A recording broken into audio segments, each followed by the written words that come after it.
네, 자, 7월 6일, 네, 목요일, 현재 시간 밤 11시 17분, 네, 가리키고 있고요.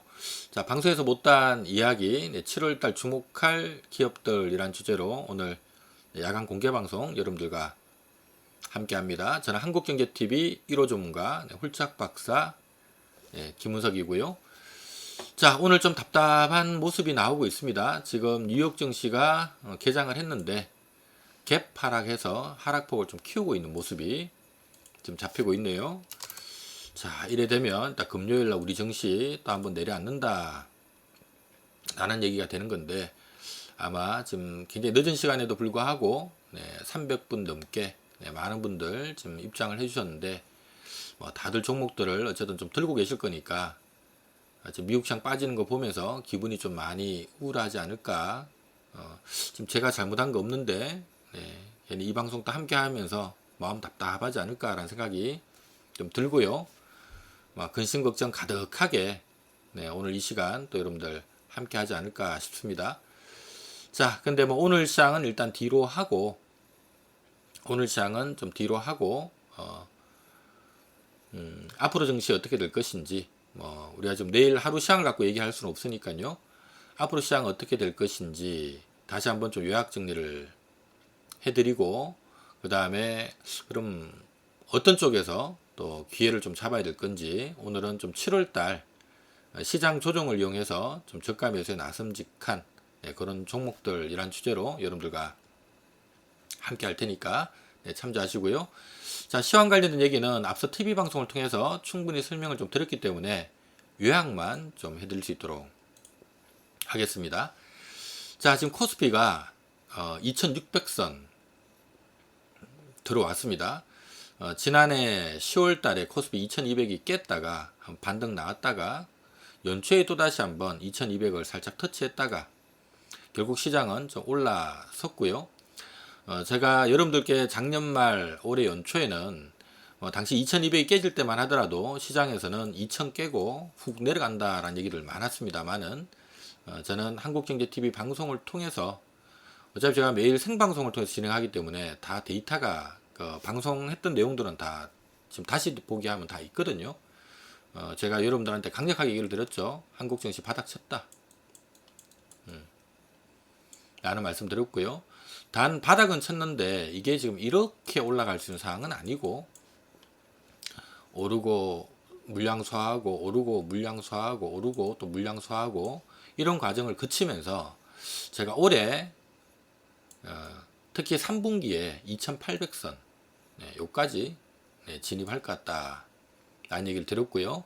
다만 이제 2800 들어가고 난 다음에는 계속 가는 게 아니라 이제 그 다음에는 연말에 또 조정 좀 나올 것 같다, 이런 얘기를 드리면서 제가 요 구간에서 여러분들께 말씀드렸던 부분이, 혹시나 운 좋게 현금 들고 있는 분이라면 기회로 대응해야 된다라는 말씀드렸고요. 모두가 악소리 날 때가 일반적으로 보면 주식은 싸게 살 수 있는 기회니까 운 좋게 현금 들고 있는 분들은 기회로 잡아야 됩니다 라고 말씀드렸고요.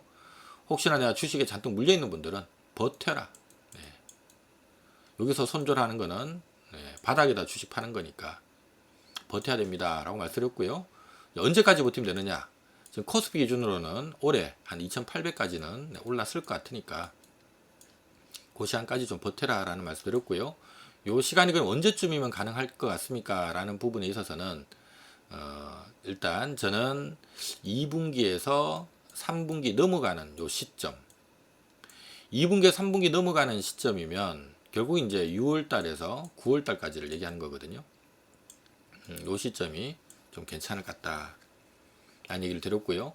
자, 실제로 시장은 제가 얘기한 대로 지금 쭉 진행이 되고 있습니다.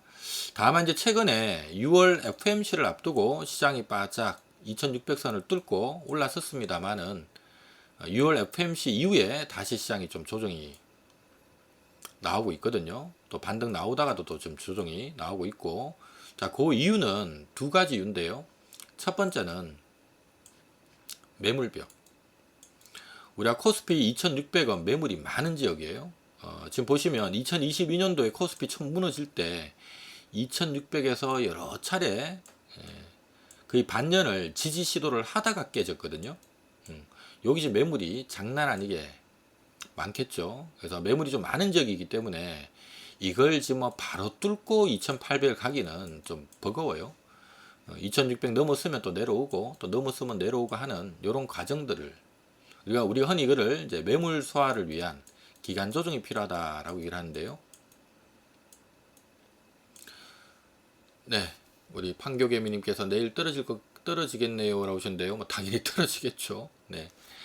자, 그래서 또 매물벽이 많은 지역이다 보니까 이 매물 소화를 위한 기간 조정이 좀 필요한 시점이다 라는 말씀을 하나 드리고요. 두 번째는 이번 6월 FMC에서는 금리를 동결했습니다만은 6월 FMC 의사록이 어제 새벽에 공개가 됐죠.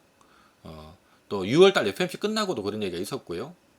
6월 FMC 이후에 시장이 왜 조정이 나오냐 하면 미국이 그동안에 쉬지 않고 금리를 올리다가 이제 6월부로 금리 인상을 멈춘 걸로 생각을 했는데 6월 FMC 때 금리를 딱 동결하고 난 다음에 파월 의장이 딱 한 얘기가 일단 동결을 하지만 이것이 뭐 하반기 내내 이제 금리 인상 없다라는 얘기는 아닙니다. 지금 미국의 경제 상황을 놓고 봤을 때는 하반기에 한 2차례 정도 추가 금리 인상이 있을 것 같다. 잠깐 동결한다는 얘기고요. 한 2번 정도는 다시 더 올릴 거다라는 뉘앙스를 줬어요.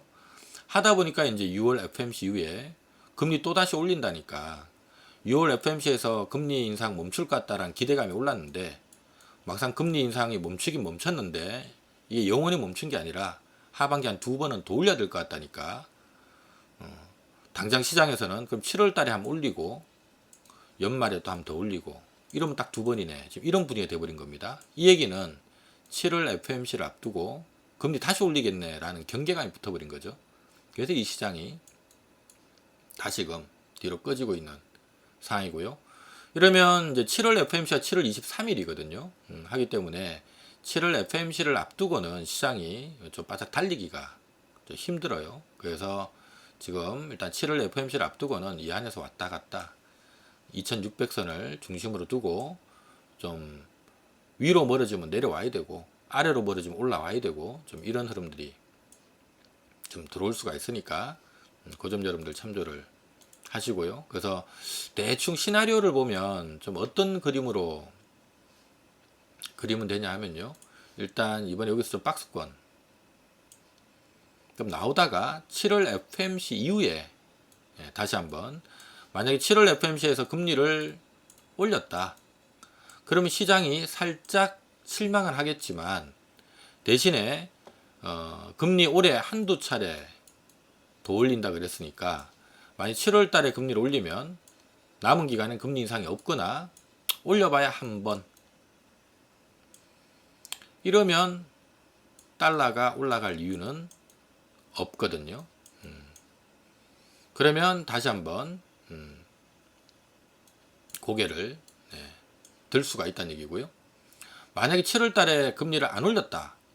이러면 시장에서는 7월 FMC 이후로 다음 FMC까지 시간이 좀 기간이 있습니다.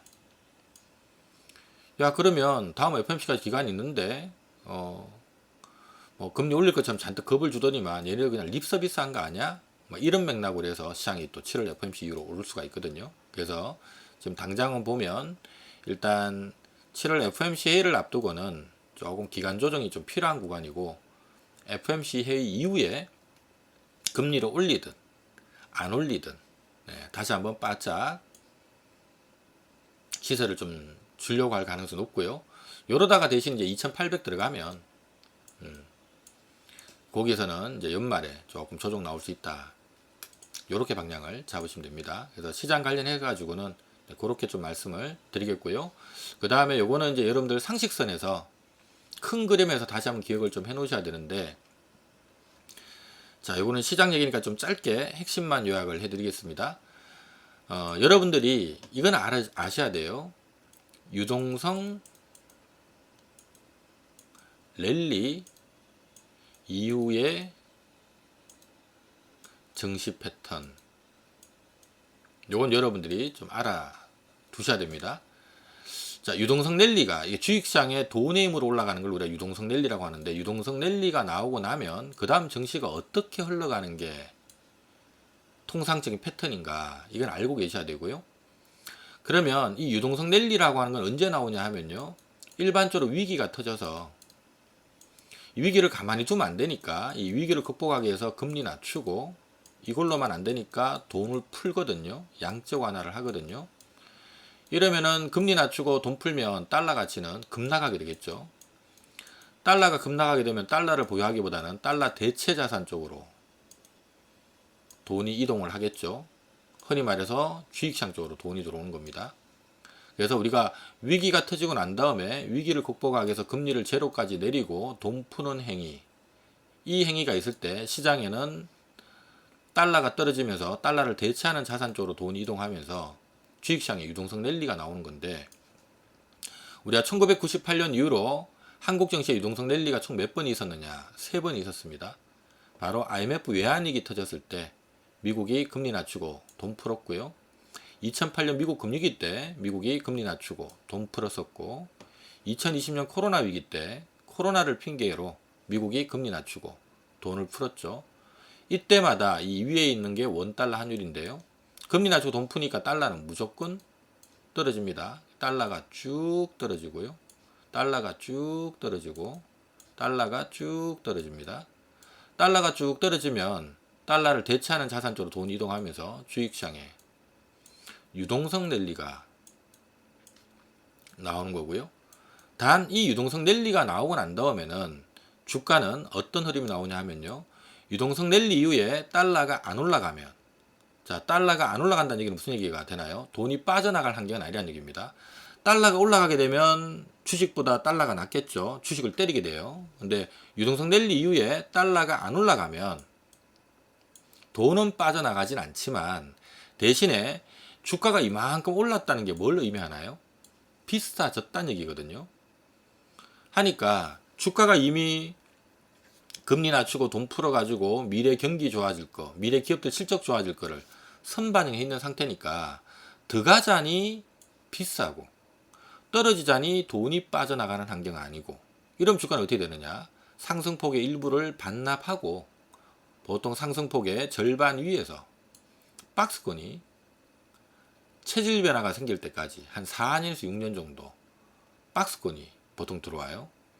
그런데 이러다가 달러가 만약에 안 빠질 때는 박스권이 들어오는데 달러 이렇게 치고 나가는 상황이 발생해버리면요, 어떤 이유로 달러가 급등한 요인이 터져버리면 돈이 빠져나가는 환경이 생기면서 추락을 해버리면서 상승폭의 2분의 1을 깨고 주가는 바닥을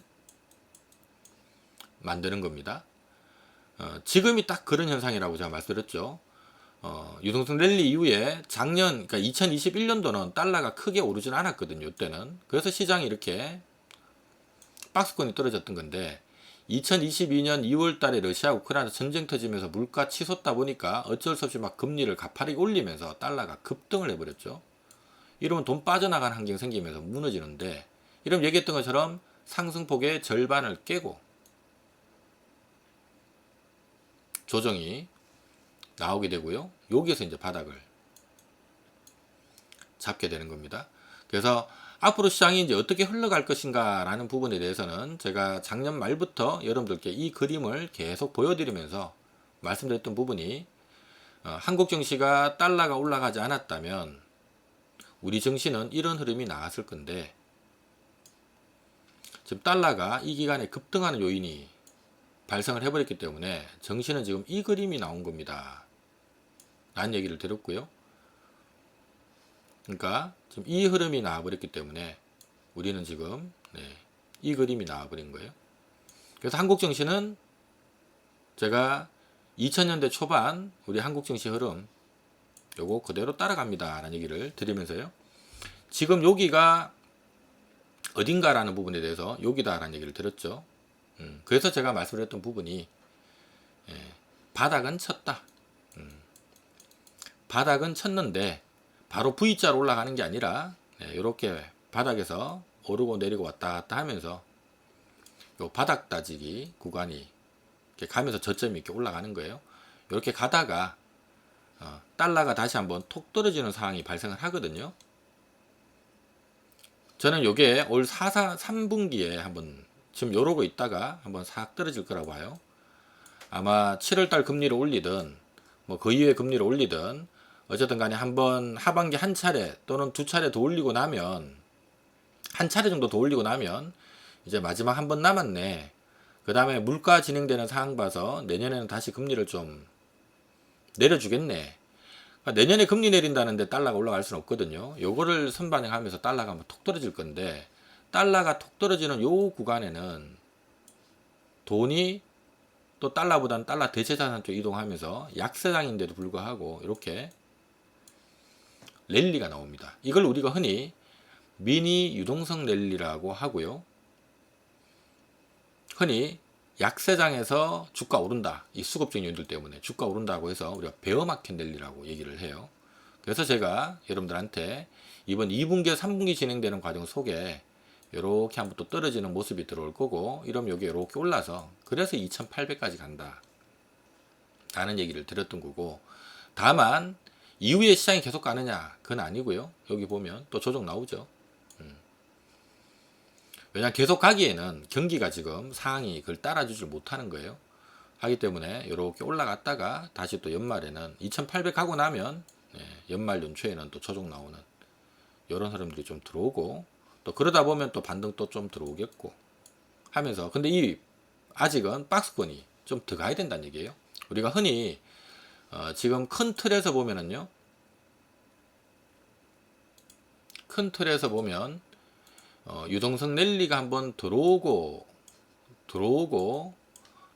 난 다음에 보통 옆으로 눕든 중심이 깨져서 이런 박스권이 나오든 이 기간이 일반적으로 한 몇 년 정도 가냐 하면 4년에서 6년이 기본입니다.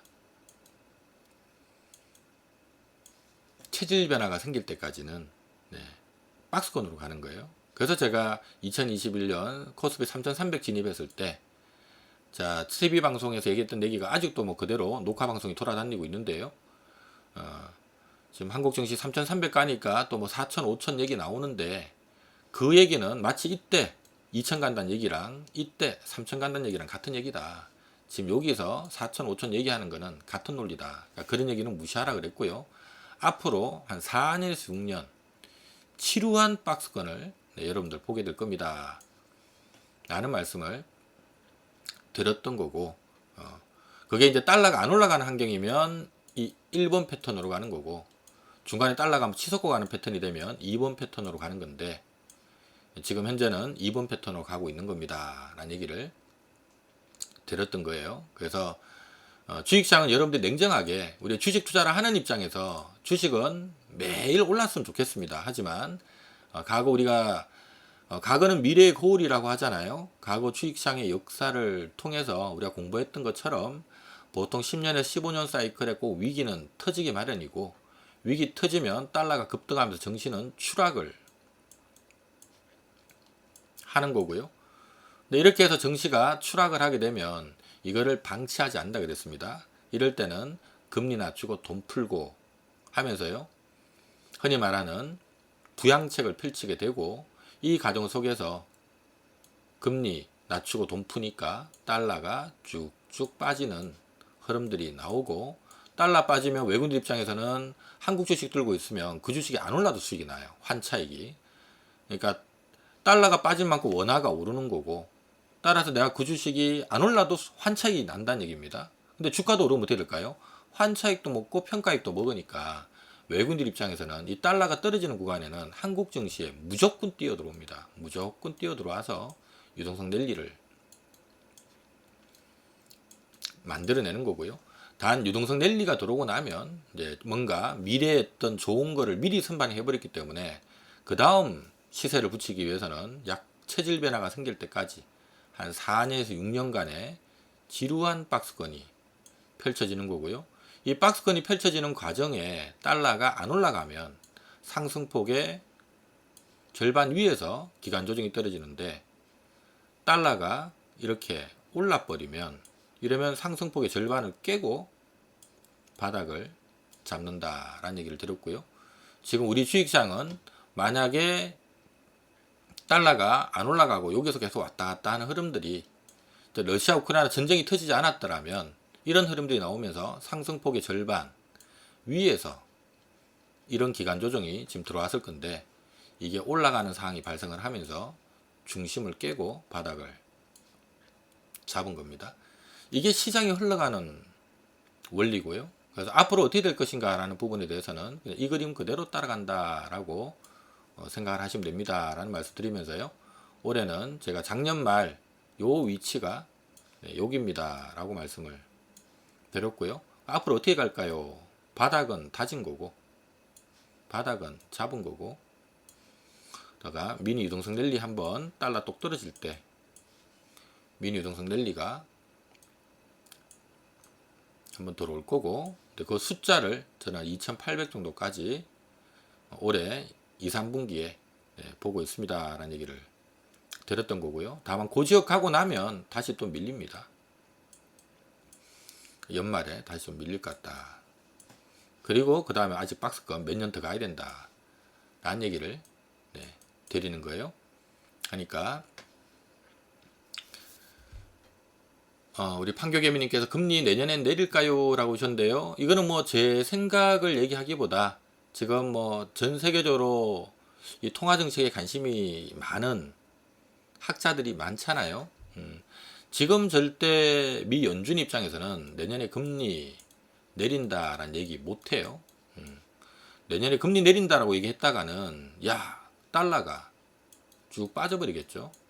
이런 주식시장의 거품이 더 만들어지게 되고요. 이런 물가가 막 더 치솟게 됩니다. 그러니까 지금 미 연준의 지금 가장 골칫거리가 치솟아 있는 물가를 좀 빨리 잡아야 되는데, 미국 경제의 어떤 연착륙을 위해서 치솟고 있는 물가를 잡아야 되는데, 지금 상태에서 내년에 금리 내릴 겁니다 여러분 기대하세요 이랬다가는 주식시장은 항상 모든 걸 선행하거든요. 내년에 금리 내리면 내년에 주가 올라가는 게 아니라 올해 먼저 올라가 버려요. 그래서 내년에 금리 내립니다 라는 말을 절대 할 수가 없다는 얘기입니다. 이랬다가는 겨우 힘들게 잡아놨던 물가 다시 막 치솟게 되는 사태가 벌어지니까, 그래서 미 연준 입장에서는 현재 금리를 계속 유지하고 상황 봐서 더 올릴 수도 있어요 이런 분위기로 계속 립 서비스를 칠 거고요. 이러면서 이 기간 동안에 물가가 조금 안정되기를 좀 기다렸다가 이게 이제 어느 정도 물가가 이제 조금 그래도 뭐 물가가 확 떨어지진 않겠죠. 근데 물가가 어쨌든 간에 최악의 상황은 좀 벗어난 것 같다 하면 이제 거기에 맞춰서 금리를 조금씩 내리면서요. 또 내리면서 뭐라 그럴까요? 다시 올릴 거예요. 이러면서 계속 내릴 거예요. 이러면서 주식시장이 한번 또 빠지면 또 끌어올리고 하는 이런 흐름들이 나오는 겁니다. 그래서 자, 요 얘기 뭐 좀 더 길게 하면 또 나머지 얘기 할 시간이 없어지니까 요쪽 관련된 얘기는 요걸로 정리하도록 하겠고요. 제가 뭐 어려운 얘기입니다만은 제가 한국경제TV 1호 전문가로 제가 홀짝박사라는 필명을 지금 쓰고 있습니다. 나름 저도 대학에서 학생들도 가르치고 했었는데, 제가 홀짝박사라는 필명을 쓰는 이유가 주식이라고 하는 건요, 어렵게 생각하면 한없이 어렵고 또 쉽게 생각하면 뭐 그렇게 어려울 것도 없어요. 근데 자꾸 여러분들이 너무 막 복잡하게 생각하니까 시장이 어려워 보이는 겁니다. 복잡한 데이터를 바탕으로 해서 제가 여러분들께 계속적으로 말씀을 드렸잖아요. 어쨌든 10년에 15년 위기 터지면 금리 낮추고 돈 풀 거고, 그럴 때가 주식시장에서는 절호의 기회가 되는 거고, 그래서 지난 2009년도 2008년 말 미국 금리 터졌을 때 제가 집 팔아서 주식 사라 라는 얘기를 했던 거고요. 최근 2020년 코로나 터졌을 때도 신용 질러라 라는 얘기까지도, 어디 뭐 은행에 돈 넣는 거 있으면 다 빼가지고 주식 사라 라고 얘기한 것도 그런 이유였던 거고, 다만 이게 이렇게 갔을 때 이제 지루한 기간 조정을 대비해야 된다 라는 얘기를 들었던 거고, 이번에도 이렇게 올라갔을 때 힘 좋으면 이 안에서 왔다 갔다, 달러가 올라가는 상황이 나오면 중심을 한번 깼다가 바닥 잡고, 그러니까 이 패턴 아니면 이 패턴, 1번 아니면 2번 그래서 요때는 뭐 1번으로 될지 2번 될지는 모르겠지만 어쨌든 지루한 박스권을 대비해야 된다는 얘기를 들었다가 저희가 작년 2021년 12월 달이죠. 요때 FOMC 의사록이 딱 공개됐는데 시장이 왜 그때부터 빠졌거든요. 2021년 12월 달에 FOMC 의사록이 공개됐는데 이거 생각밖에 물가가 너무 센 것 같다. 금리 올려야 될 것 같다는 얘기가 2021년 12월 FOMC 의사록에 담겨 있다는 게 1월 달에 공개가 돼 버렸어요. 그러니까 2022년 1월 달에 2021년 12월 FOMC 의사록이 공개가 됐거든요. 이러면서 금리 올리겠구나 라는 것들이 시장에 노출이 되기 시작했고, 그 과정이 또 때마침 2월 달에 러시아 우크라이나 전쟁까지 터져버리고, 이러다 보니까 원래 미 연준의 생각했던 것보다 더 가파른 속도로 지금 금리를 올릴 수밖에 없는 이런 상황이 벌어져서 달러가 막 급등하면서 주식시장을 초토화 시켰던 거고, 다만 금리라고 하는 것은 계속 올릴 수는 없죠. 뭐까지 그 물가 잡으려면 지금 당장 미국 기준금리를 0.25가 아니라 한 5% 올려가지고 10% 만들어버리면 뭐 물가 때려잡는 거야 바로 잡을 수 있습니다. 대신에 물가보다 경제가 박살 나버리겠죠. 기준금리가 10%면 시중금리는 20%란 얘기인데 그럼 뭐 다 죽으란 얘기잖아요. 그러니까 물가 잡는다고 완전 경제를 박살 낼 수는 없으니까 그런 부분에서 지금 힘겨울기를 하고 있는 겁니다. 자, 이런 원리다라는 거 잘 기억하시고요. 지금 여러분들이 이제 생각해야 될 부분은 지금 위치가 어찌 보면 한 요쯤 와 있는 거죠. 요쯤. 이제는 이 과정 지났죠. 요 과정 지났죠. 엎어지는 과정 보냈죠. 바닥 잡고 저점 높이는 반등 구간 지났고요. 지금 요 올라가는 요 과정에 있는 겁니다. 그 다음에 이제 올 연말 되면 다시 좀 떨어지는 거 대비해야 되고, 그래서 지금은 아직 올라가는 과정에 있는데 앞서 잠깐 말씀드렸던 것처럼 2600선 매물소화, 2600선은 워낙 매물이 많은 지역이기 때문에 한 번에 뚫고 할 수 있는 지역은 아니에요. 매물이 굉장히 많은 지역이기 때문에 올랐다 내렸다 올랐다 내렸다 올랐다 내렸다 이러면서 물량 소화를 좀 더 하고 튀어나가야 됩니다. 그래서 이번에 지금 7월 달에 시장 조정이 좀 나온다면 아마 7월 FOMC 회의 앞두고 좀 뭐 긴장감이 있을 수 있겠죠. 요 조정 나올 때 여러분들도 잘 담아 놓으면 단기가 됐든 뭐 중기가 됐든 좀 수익 구간이 될 것 같은데, 이제 어떤 종목에 여러분들 좀 관심을 두면 좋을까 라는 부분인데요. 저는 첫 번째로 LG 에너지 솔루션 좀 하면 어떻겠느냐. 요거는 여러분들께 좀 요렇게 좀 설명을 드릴게요. 앞서 에코프로 BM 관련된 얘기들 여러분들 뭐 충분히 들으셨을 것 같은데, 제가 그렇게 말씀드렸죠. 저는 이제 주식을 어떤 식으로 예측을 하냐 하면요. 저는 4가지 잣대를 쓰거든요. 이 회사가 앞으로 돈 얼마 버는가. 그럼 적정 주가는 얼마냐. 요걸 갖고 중기 그림을 그리고요. 그 다음에 최근에 어떤 수급 사항이 어떠한데, 또 뭐 주가에 영향을 줄 만한 재료적인 부분들은 또 어떤 것들이 있느냐 갖고, 이거는 이제 단기 전망을 하는 자료로 쓰고요. 그럼 에코프로 BM에 대해서는 제가 뭐라고 말씀드렸나요? 에코프로 BM은 양극재 업체인데요. 어쨌든 간에 에코프로 BM, 그러니까 에코프로 BM은 양극재 업체니까 2차전지 배터리를 만드는 업체들한테 우리가 전기차 가격의 40%가 배터리인데 배터리 가격의 또 40%가 양극재 가격이거든요. 그래서 어쨌든 간에 전기차 시장이 커지면서 배터리 시장이 커지고, 배터리 시장이 커지는 만큼 배터리 안에 들어가는 양극재가 그만큼 커지는데, 지금 에코프로 BM의 고객사들이 지금 대규모 수주를 받아놨기 때문에 앞으로 실적이 폭발적으로 늘어날 거고요. 에코프로 BM도 거기에 맞춰서 막 정설 막 하면서 같이 설비 정설 막 들어가고 있기 때문에 앞으로 폭발적인 성장이 예상이 되고 있는 그런 상태고요. 그런데 이제 이 폭발적인 성장을 감안했을 때 얘는 적정 주가가 얼마냐라는 부분에서는 앞서 제가 잠깐 녹화 방송에서 말씀드렸던 것처럼 에코프로비엠의 2025년 실적 추정치가 영업이익 기준 1조 2천억, 지배주주 순이익 기준으로 한 8천억 정도 뜨는데, 우리가 한 8천억 정도 벌면 일반적인 기업들은 요 8천억에서 이 실적이 피크면 곱하기 10배 이렇게 해서 적정 주가를 따집니다. 어떤 회사가 가까운 미래 2025년도에 지배주 순이익 한 8천억 정도 나오는데 이후로는 뭐 이익이 한 8천억 정도에서 크게 늘지는 않을 것 같다 하면 버는 것에 비해 한 10배, 그러면 한 8조 정도가 적당하네, 이렇게 평가를 때리거든요. 근데 에코프로비엠은 앞서 얘기했던 것처럼 2025년 실적이 피크가 아니라 2025년 대비 2026, 2027, 2028, 2029, 2030 나아가서 2035년까지 더 폭발적으로 빠른 속도로 성장을 하거든요.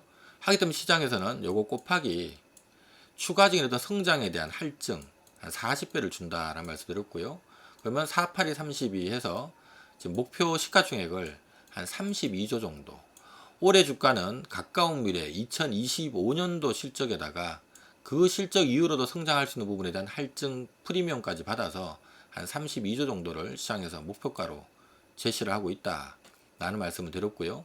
자, 그러면 32조 원이면 주가로 환산하면 한 33만원 정도 됩니다 라는 얘기를 드렸고요. 자, 그러면 이게 10만원이면 너무 싼 거죠. 15만원이면 싼 거죠. 20만원이면 그래도 50% 이상 상승률이 생기는 거죠. 이제 30만원 들어오면 10% 상승률이 생기는 거니까 주가는 어찌 본다면 이게 여기서부터 이렇게 달려가는 게 자연스러웠던 거고요. 다만 이제 30만원 들어가고 나니까 이제 올라도 한 10%밖에 못 먹겠네 하다 보니까 조정이 나오는 거고, 근데 조정이 나와서 20만원을 깨려고 보니까 20만원 밑으로 빠지면 50% 이상 또 상승률이 생기니까, 그러니까 다 20만원 밑으로 깨지면 사야지 뭐 이러다 보니까 안 빠지고 또 고개를 들었다가 또 30만원 부근에 가니까 또 고개를 또 숙였다가, 그러다 또 이번에는 7월 달에 가까워지면서 제가 좀 전에 얘기했던 것처럼 6월 달에는 특히 에코프로가요. 에코프로의 경우, 이건 에코프로 BM이 아니라 에코프로인데, 에코프로의 경우 6월 달에 FTSE 지수 편입이 됐고요. 이러면 유럽계 FTSE 추정 자금들이 들어오거든요. 그다음 7월 달 국내 삼성증권, 그 다음에 미래에셋증권에서 ETF를 하나 상장을 시키는데, 이게 2차전지 소재 관련된 ETF라서 이 ETF를 구성하는 종목의 상당 부분이 에코프로와 에코프로 BM으로 구성되어 있기 때문에 이쪽 ETF가 상장되면 이 ETF에 돈 들어오면 그 돈들이 또 그대로 이쪽을 추종할 거기 때문에 수급적으로 6월 달에 돈 들어온 이벤트, 7월 달에 돈 들어온 이벤트, 또 거기다가 8월 달 굉장히 중요한 이벤트 있다 그랬죠. 8월 달은 MSCI 분기 리뷰가 있다 라는 말씀을 드렸고요. 지난 에코프로입니다. 에코프로 BM이 아니고요. 지난 4월달 MSCI 분기 리뷰에서는 에코프로가 편입 실패했죠. 충분히 모든 조건을 다 편입할 여건이 됐음에도 불구하고 너무 단기간 급등했다는 이유 때문에 편입이 안 됐거든요. 근데 이번 8월 달에는 무조건 편입됩니다.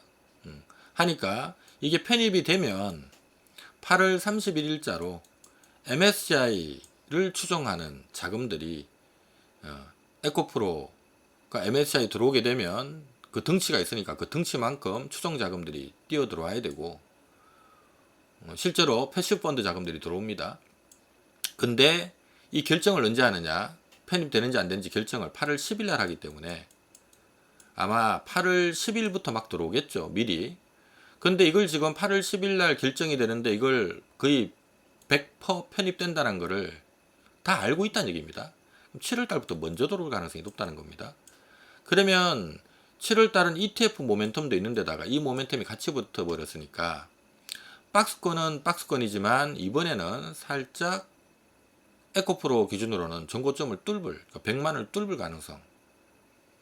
그렇게 해서 에코프로가 막 뚫다 보면 에코프로 BM도 공매도 많으니까 같이 한번 이렇게 푹 치고 올릴 수도 있단 얘기예요. 그래서 박스권은 박스권인데 7, 8월 달에 조금 수급적으로 셀 가능성이 있다.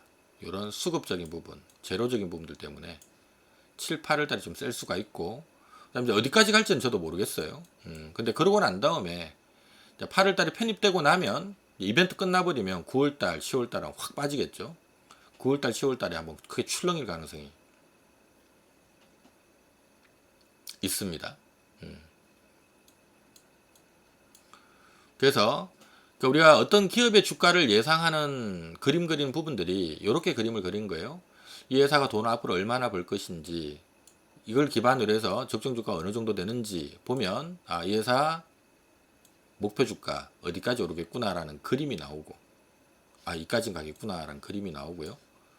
그러다가 어떤 수급적인 사항이나 재료적인 어떤 일정들 이렇게 놓고 보면 이렇게 박스권이 이제 들어오다가 그다음 7, 8월 달에는 박스권인데 한번 뚫어냈다가 9월 달에는 다시 또 엎어졌다가 이런 식으로 흘러가겠구나라는 단기 그림을 그리는 거예요. 그래서 이렇게 그림을 그리면서 나는 그럼 어떡할까? 라는 계획을 세우는 거거든요. 근데 이제 지금 여기서 공매도 쇼커버링을 염두로 하고 지금 여러분들 뭐 이거 배팅하라 하면 불안하겠죠. 그래서 지금 상태에서는 제가 봐서는 여러분들이 좀 만만하게 접근할 수 있는 것들은, 예를 들면은요, 요런 데 있는 거라면 어때요? 어떤 회사가 돈도 많이 벌 것 같은데 적정 주가를 두들겨 보니까 한 예를 들어서 이쯤 나옵니다. 뭐 예를 들면은요, 한 30만원 나와요. 근데 지금 주가 15만원이야. 단기적으로 10만원에 있던 게 15만원까지 50% 올랐지만 얘는 보니까 아직도 예를 들어서 더블 날 가능성이 있어. 그럼 이런 위치는 어떨까요? 중기적으로도 한번 해볼만 하고, 그 다음에 단기적으로도 이런 위치에 있다면 주가가 빠지더라도 이렇게 빠지지는 않을 거 아니에요. 자, 무슨 얘기를 드리는 거냐 하면, 만약에 어떤 회사에 두들겨 보니까 미래 실적 바탕으로 적정 주가 두들겨 보니까 한 이쯤 나오는데 지금 주가가 최근에 많이 올랐지만 한 이쯤에 있다. 그럼 이 주가는 앞으로 어떻게 흘러갈 것인가? 제가 봤을 때는 바로 가거나 이러다가 올라서거나, 혹시나 막 시장이 흔들려 가지고 살짝 또 단기 급등에 따른 눌림목이 나와서 살짝 눌리더라도 이게 이렇게 빠지진 않을 거 아니에요. 일반적으로 이렇게 또 올라선다는 얘기입니다. 그러면 예를 들어서 내가 이런 종목을 이미 다 노출된 이런 종목 말고 어떤 종목에 지금 이런 시점에서 종목을 발굴을 해서, 예를 들어서 내가 중기로 접근을 하든, 뭐 예를 들어서 오늘 지금 미국장 빠지고 있으니까 내일 웬만한 종목도 빠질 건데 그 내일 좀 빠질 때 좀 사놓고, 그다음 내가 산 가격 대비 좀 밀리면 한 번 더 사고, 또 밀리면 한 번 더 산다. 우리가 흔히 이걸 3분할 매수라고 하거든요. 좀 좋은 종목들, 중기적으로 상승력이 있는 종목들은 한 3번 나눠 산다라는 게 3분할 매수라고 하는 건데, 한번 3번 정도 3분할해서 이렇게 사겠다라는 마음을 많이 갖고 있다면 내일 일단 시장 빠져가지고 종목들 빠질 때 1차 매수해 놓고, 보통 이제 대형주들은 1차 매수가 대비 한 5%씩 빠질 때마다 추가 매수하면 되고요. 중소형주는 보통 한 7, 8% 정도 잡거든요. 그러니까 예를 들면 대형주라면 지금 만원이다. 만원에 1차 매수했으면 그 다음 9,500원에 2차 매수, 9,000원에 3차 매수, 요런 개념입니다. 이렇게 3번 나눠서 사겠다. 요런 계획을 만약에 세우고 들어간다면, 내가 사고 난 다음에 첫 번째 바로 올라가면 기분 나쁠 거 없죠. 1, 2주 안에 충분히 차익 실현할 수 있는 거고요. 길게 봐도 차익 실현 가능하고, 혹시 조금 옆으로 왔다 갔다 하다가 2차 매수가까지는 안 오고 좀 흔들어대다가 결국 이렇게 올라가면 보통 3, 4조 안에 또 이익 실현할 수 있는 기회가 나오는 거죠. 그러니까 중기적으로도 당연히 기회가 나오지만 단기적으로도 짧게는 1, 2주, 길어도 3, 4조 안에는 2번 패턴으로 가도 차익 실현 기회가 나오는 거고, 혹시나 이제 시장이 흔들려서 같이 좀 흔들려 버렸다. 그러면 조금 2차 매수가까지 올지 3차 매수가까지 올지는 모르겠지만 어쨌든 간에 조금 싸게 더 살 수 있는 기회를 주고 올라서면서 수익의 기회를 준다는 겁니다. 그래서 요런 약간 여러분들이, 저는 요런 방법들, 제가 지금 사용하는 방법이 2,000개 상장되어 있는 우리 기업들 중에 저는 이렇게 좀 성장할 것 같은 그림이 나오는 기업들, 적정주가 두들겨 보니까 또 저평가예요. 한 50% 이상 상승력이 나오는 자리, 요런 자리가 딱 들어오면 이건 일단 중기 투자하기 유망하다는 얘기거든요. 그럼 요런 자리에서는 자, 접근을 요런 방법으로 한 3번 나눠서 산다 생각하고 접근을 하게 되면 중기로 접근을 해도 지나보면 좋은 기회가 되는 거고, 단기로 한 1, 2주, 2, 3주, 길면 한 달, 요렇게 보고 들어가도 웬만하면은 요렇게 전략 세우면 한 달 안에 다 차익 실현할 수 있는 기회가 나오거든요. 그럼 이건 바로 뭐냐 하면 여러분들이 요런 방법들을 좀, 그러니까 일반적으로 우리 개인 투자자들이 좀 약한 부분이, 요 회사가 앞으로 돈을 얼마나 버는지도 모르고 또 적정 주가가 어느 정도 되는지도 모르고 하다 보니까 보통 개인들은 내가 주식을 예를 들어서 샀다가 얼마 빠지면 손절하고 손절가 정해버리거든요. 그리고 또 샀다가 올라가는 건 또 이게 목표가를 모르니까 너무 빨리 팔아버리고, 이런 사태들이 벌어지다 보니까 좋은 주식을 사도 밑에서 바닥에서 팔아버리는 사태와 너무 빨리 팔아버리는 이런 사태가 벌어진다는 겁니다. 그래서 여러분들도 이렇게 좀 뭔가 좀 기업들마다 이 회사가 앞으로 얼마만큼 돈을 벌 수 있는 회사인지라는 그림을 좀 파악을 하고, 우리가 아는 만큼 번다는 얘기가 있잖아요. 단순히 차트를 보고 기술적으로 접근할 게 아니라 요 회사가 앞으로 돈을 얼마나 벌 회사인지 이런 거를 좀 파악을 하고, 그러면 얘가 지금 목표 주가가 한 어느 정도 되는 회사인지라는 정도는 파악을 해서, 그러면 지금 가격권에서 20% 상승 여력이 있는지, 50% 상승 여력이 있는지, 200% 상승 여력이 있는지 보이거든요. 이게 보이게 되면 이제 이런 종목들은 제끼고, 이런 종목군들 안에서 내가 이거를 중기로 할지 아니면 뭐 한 달 미만 단기로 할지 결정을 하고, 단 접근은 항상 3분할로,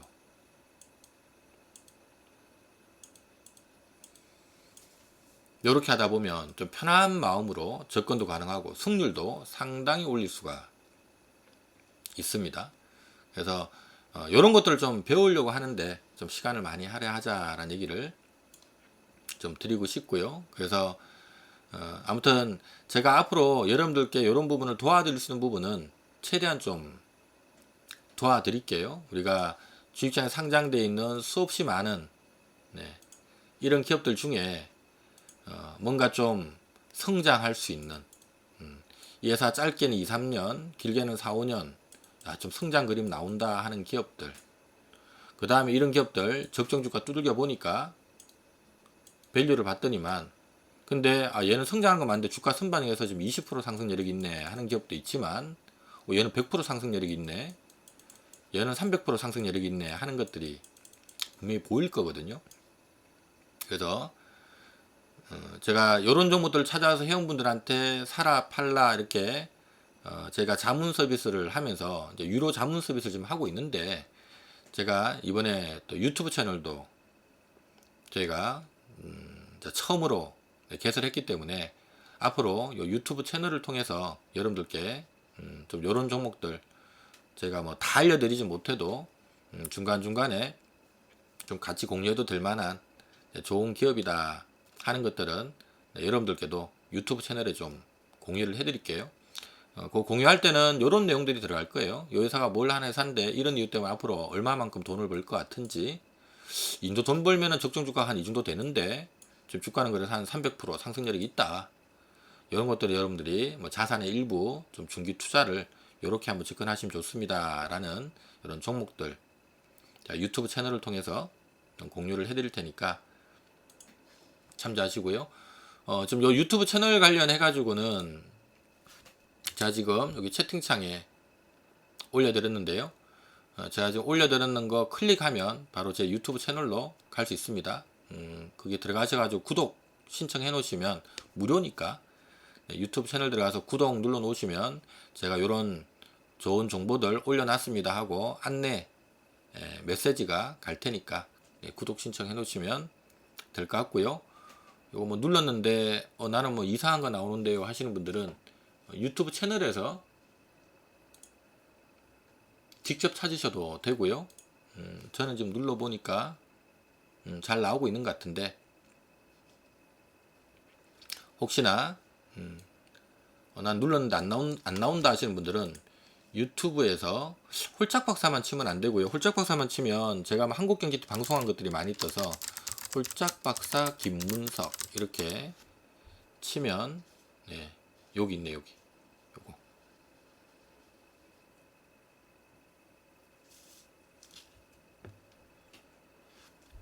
요거. 이건 뭐지? 처음 보는 건데 홀짝박사 파트너 홈. 잠시만요. 이건 뭐지? 이건 아니고 네, 요거 홀짝박사고 동그랗게 돼 있는 거 요거거든요. 구독자가 지난주 1명이었는데 아이고 이제 일주일 만에 391명이. 네, 반갑습니다. 한국경제TV 됐네요. 여기 처음 들어오시는 분들은 아직은 제가 지난주 오픈을 해가지고 뭐 영상이 좀 많이 부족합니다. 근데 앞서 했던 것처럼 앞으로 그런 제가 이 이름을 드림스탁이라고 해놨거든요. 드림스탁, 꿈의 주식이라는 뜻인데요.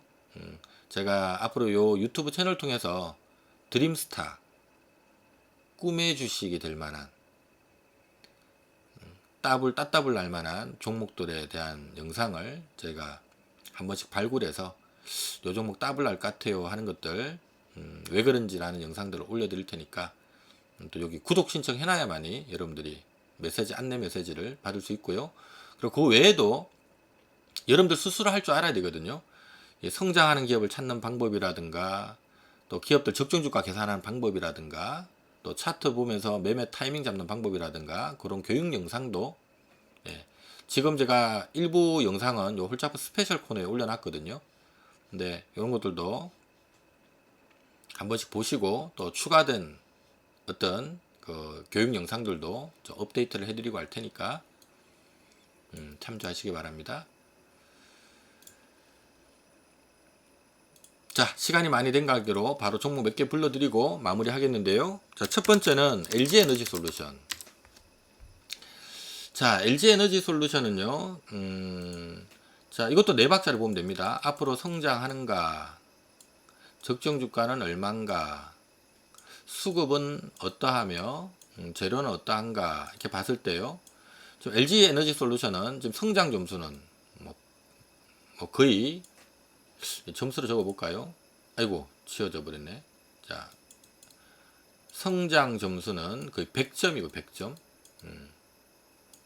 밸류는 지금 한 70점 정도 됩니다. 수급은 지금 한 60점에서 70점 왔다 갔다 하고요. 재료는 뭐 거의 90점이죠. 자, 무슨 얘기냐면 LG에너지솔루션은 작년 매출이 25조인데요. 올해 예상 매출이 36조고 내년이 46조고요. 내후년이 62조예요. 매출이 작년 대비 2025년이면 거의 2배 이상 증가를 하죠.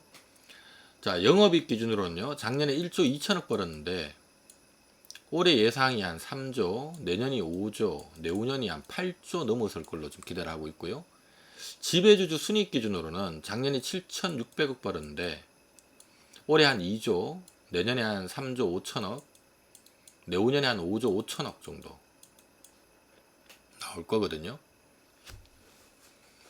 그러면 그냥 5조 5천억인데 5조나 칠게요 그냥.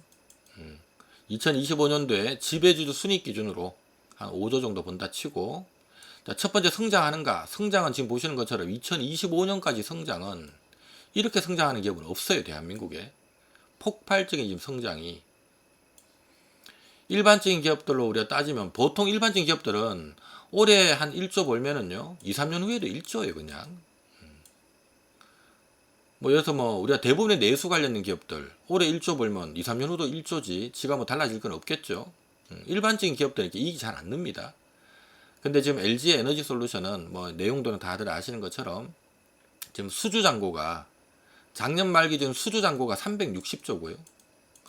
올해 지금 1분기, 2분기 계속 수주를 받고 있는데요. 아마 3분기 말 기준으로 제가 알기로 지금 220조가 더 늘었거든요. 그러면 거의 막 580조. 조만간 한 600조 가까이 되는 거예요. 수주 잔고만. 예. 지금 폭발적인 수주가 이어지고 있고요. 이 수주 잔고를 바탕으로 봤을 때 지금 2025년 실적까지는 뭐 끄떡도 없고 2025년이 피크가 아니라 이후로도 2030년, 2035년까지 폭발적인 지금 성장이 예고되고 있는 기업입니다. 그래서 성장에 대해서는 대한민국 넘버원이다. 그 어떤 기업도 LG 에너지 솔루션하고 성장 속도를 비교할 수 없다라고 보시면 되고요. 단 이제 이런 것 때문에 주가가 오른 거예요. 그래서 적정 주가가 얼마 정도 되냐 하면 이 5조 원에다가 얘도 시장에서는요 40배를 곱해주는 거거든요. 이 2025년 실적이 피크가 아니라 아직도 시작인 단계이기 때문에 그렇습니다. 그럼 얼마 정도 나오나요? 200조 정도 나오죠. 그럼 200조면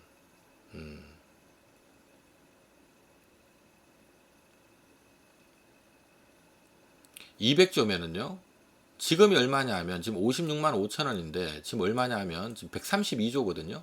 132조.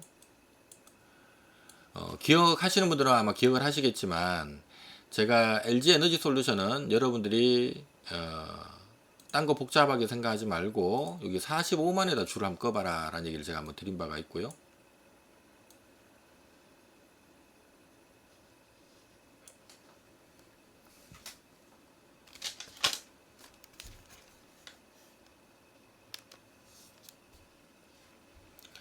요 45만원이 시가총액으로 환산하면 요게 한 100조 정도 됩니다. 무슨 얘기냐 하면 45만원까지 주가 떨어진다는 얘기는 여기서는 얼마 정도 상승력이 있다는 얘기가 되나요? 100% 상승력이 생겨버린 거죠. 그래서 우리가 작년도에 시장이 굉장히 힘들고 막 글로벌 증시 막 급락하면서 LG 에너지 솔루션이 100조 원을 깼을 때 이게 결국은 기회였던 거고요. 올해 연초에 시장 막 급락하면서 LG 에너지 솔루션이 45만원 깨졌을 때가 시가총액으로 100조 깨진 겁니다. 이게 기회였던 거예요. 만약에 어떤 이유로 또다시 여기 오면 100% 상승률이 생긴 자리니까 기회겠죠. 근데 뭐 이까지 올 일은 없을 것 같고, 그래서 지금 주가는 이런 것 때문에 이제 심한 저평가를 벗어나서 요 부분에서 지금 왔다 갔다 지금 하고 있는 상황인데요.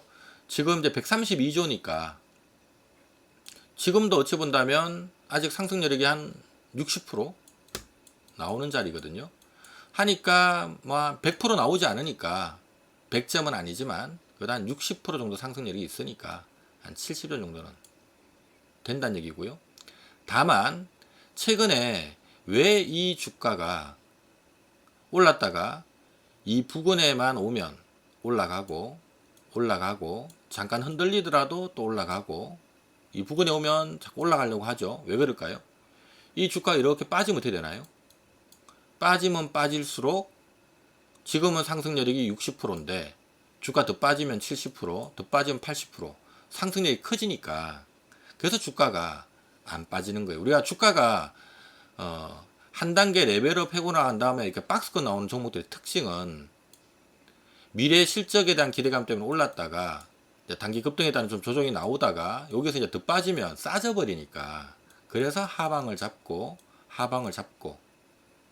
하는 거거든요. 그래서 이렇게 놓고 보면 LG에너지솔루션은 이 두 개만 놓고 보면 앞으로 어떤 흐름이 나올 가능성이 높으냐. 여기서 심한 저평가를 탈출하고 난 다음에 매물 소화를 위한 기간 조정을 이렇게 봤다가 결국 하반기가 되면 한번 뚫고 올라서겠죠.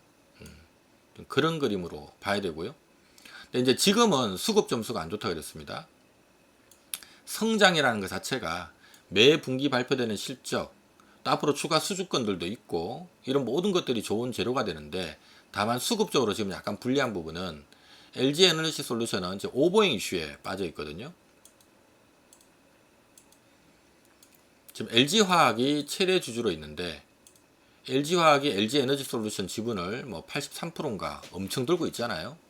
근데 LG화학이 지금 돈이 좀 필요한 환경이라서 LG화학이 뭐 양극재의 원료인 전구체 만드는 공장도 설비 투자해야 되고 2차전지 소재 관련된 지금 설비 투자를 지금 잔뜩 할 생각인데, LG화학이 지금 돈이 없다 보니까 LG화학이 LG에너지솔루션을 뭐 조금 팔아가지고, 왜냐하면 LG에너지솔루션 주식가치이 130조니까 이거 뭐 1%만 팔아도 1조 원이 넘잖아요. 그래서 뭐 한 1, 2조 필요하면 이거 1, 2% 팔아버리면 되니까. 그래서 LG화학이 LG에너지솔루션을 좀 일부 블록딜로 지분 매각을 좀 해서 그 돈으로 뭐 설비 투자하고 하는데 돈 쓰지 않을까라는 것 때문에 지금 수급 사항이 좀 꼬여 있는 겁니다. 그래서 어찌 본다면 LG에너지솔루션은 지금 LG화학의 어떤 오버행 이슈만 아니면 얘는 에코프로처럼 벌써 이렇게 날아갔을 종목이에요. 근데 LG화학 이슈 때문에 주가가 심한 저평가는 여기 너무 싼 거니까 벗어나긴 했는데, 올라가자니 LG화학 물량 팔까봐 쫄았다가 뭐 당장 물량 안 나오는 분위기면 이것도 너무 싸니까 또 올라왔다가 또 뭐 물량 파는 거 아니야 이러다 또 빠졌다가 뭐 당장 안 파니까 또 올라섰다가 또 파는 거 아니야 하고 또 내려왔다가 이러는 가운데요. 지금 대략적으로 이러는 가운데 수급적인 부분 때문에 그렇습니다. 이러는 가운데 대충 요즘 한 55만원 정도 줄 거 놓으면 요거 한번 지금 3월달 올라서고 난 다음부터는 이 밑에서는 강한 하방 경직을 좀 잡거든요. 그러니까 그런 거 감안하더라도 이거 깨고 내려가는 건 너무 싼 것 같다. 지금 130조니까 저 깨고 내려가면 130조 깨고 120조로 내려왔다는 얘기고, 거기서 빠지면 뭐 110조까지 빠지면 그럼 너무 싼 거잖아요.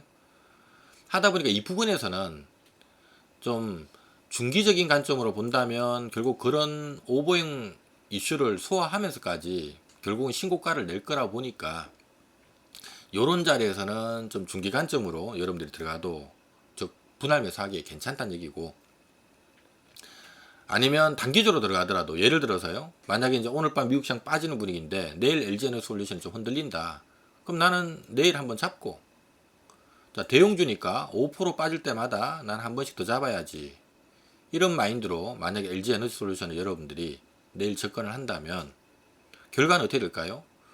내일 사고 난 다음에 다음 주 바로 올라서 수익이 나든, 아니면 내일 샀는 가격 부근에서 뭐 조금 헤매다가 올라가서 수익이 나든, 아니면 혹시나 시장이 많이 흔들려 가지고 이게 2차 매수가까지 한번 쳐줬다가 올라와서 수익이 나든, 정말 시장이 크게 흔들린다면 3차 매수가까지 한번 들어왔다가 올라와서 수익이 나든 다 수익 납니다. 3번 나눠서 산다라는 마인드로 접근하면 수익 안 날 이유가 없다는 겁니다. 한 번에 무리하게 다 들어가면 조금 시간은 걸릴 수가 있겠죠. 근데 내가 한번 쏘고 밀리면 또 쏘고 또 쏜다 라는 마인드를 잡고 들어가면 뭐 웬만하면은 1, 2번 안에서 짧게는 1, 2주, 길어도 한 달 안에는 단기 승부도 가능한 위치라는 겁니다. 뭐 이런 맥락이 예를 들어서 나 여기서 한번 쏘고 그래서 한 5% 빠지면 한 번 더 쏘고 5% 빠지면 한 번 더 쏘려고 딱 했는데 1차 걸리고 2차 걸리고 그럼 단가는 여기일 거고요. 1, 2주 안에 또 한 달 안에 올라와서 차익 실현 기회 만들어지는 이런 논리를 얘기하는 거예요. 그래서 이런 식으로 여러분들이 이런 식으로 좀 접근할 만한 종목 중에 LG 에너지 솔루션 이런 오버행 이슈 때문에 좀 눌려서 못 가고 있을 때 기회로 보면 좀 좋고요. 뭐 제 생각에는 내일 저점 치고 다음 주에 바로 오르지 않을까 좀 이런 생각이 들거든요. 그 다음에 요즘 자동차 전장 쪽에 LG전자 내일 실적 발표인데요. LG전자나 LG이노텍 요런 기업들도 지금 가격대라면 지금 내일 실적 발표하고 난 다음에 좀 눌리거나 할 때 그럴 때부터 이것도 대용주니까 제가 앞서 했죠. 3분할 매수는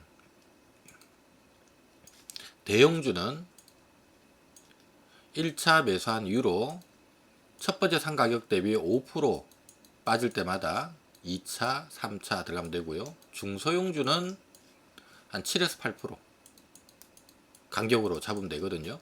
그러니까 이런 마인드로 자꾸 딱 예를 들어서 만약에 LG노텍이 내일 빠졌는데 샀다. 요 가격 대비 대용주니까 5% 빠질 때마다 한 번 더 사고 더 사겠다는 계획을 세워놓으면 내일 사고 난데 바로 다음 주에 올라와서 수익을 주든 샀는 가격 부근에서 왔다 갔다 며칠 하다가 올라가 수익을 주든 2차 매수까지 내려왔다가 올라가서 수익을 주든 요런 것들이 대부분 1, 2주 길어도 3, 4주 안에는 이익 실현할 기회를 만들어 준다는 겁니다. 저희 회원방에서는 저희 회원들하고 제가 이런 식으로 핸들링을 하고 있거든요. 하니까 여러분들께서도 그런 부분들에 이렇게 한번 접근 전략을 세워 놓으면 괜찮습니다 라는 얘기를 드리는 거고요. 지금 대용주 단에서는 지금 중소형주는 제가 계란 오해를 살 수 있기 때문에 중소형주 안에서 지금 따따블 날 종목들도 많이 있거든요. 근데 중소형주는 괜히 이런 자리에서 얘기하면 계란 오해를 살 수도 있기 때문에 제가 이 자리에서 중소형주 얘기는 좀 피한다라는 거는 좀 말씀드리겠고요. 근데 대용주 단에서는 지금 불러드린 LG 에너지 솔루션, LG전자, LG 이노텍 또는 LS 이것도 지주사인데요. 제가 얘기를 드리려면 이것도 참 종목 얘기할 거 되게 많은데 LS나 또는 LX 인터내셔널 이런 것들 요거는 것도 오늘 좀 밀렸잖아요. 내일도 아마 좀 밀릴 건데 이런 것들 좀 분할로 치면 단기로 승부 내기 괜찮아요. 아니면 현대 모비스도 괜찮고 현대 모비스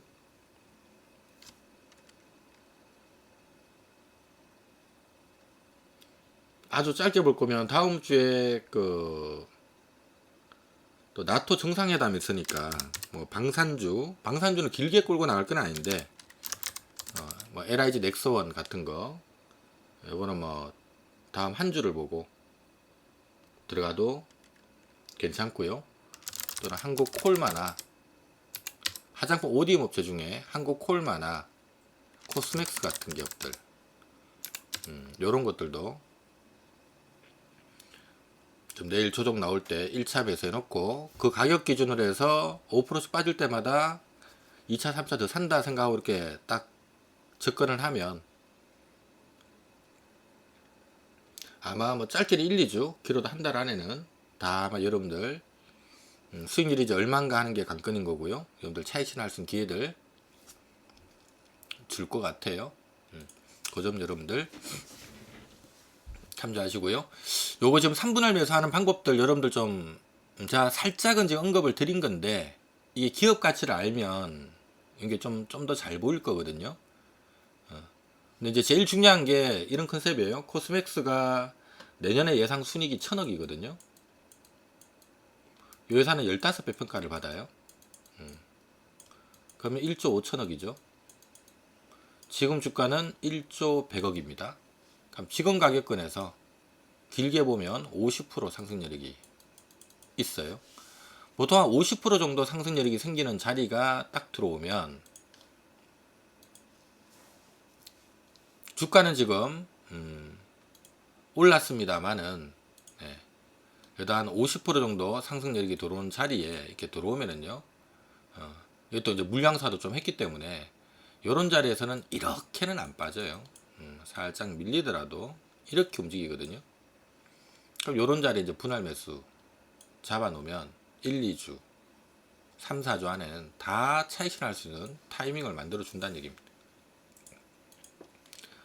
요거 이제 적정 주가를 볼 줄 알아야 되는 거예요. 그래서 제가 오늘은 이제 시간이 좀 너무 늦어서 아마 여기까지만 해야 될 것 같은데, 자 다시 채팅창에 그 홀짝파사 유튜브 채널 올려드릴 테니까 요거 클릭하셔가지고, 요거 클릭했는데 안 나오시는 분들은 앞서 얘기했던 것처럼 그 유튜브에서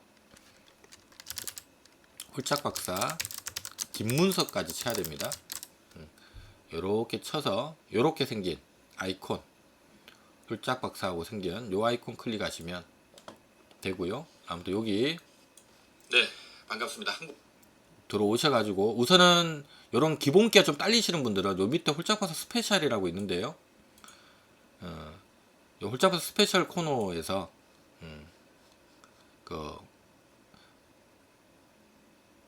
뭐 단기 주도주 공략하는 방법이나 뭐 여러가지 교육 영상들 미리 좀 시청을 해 놓으시고요.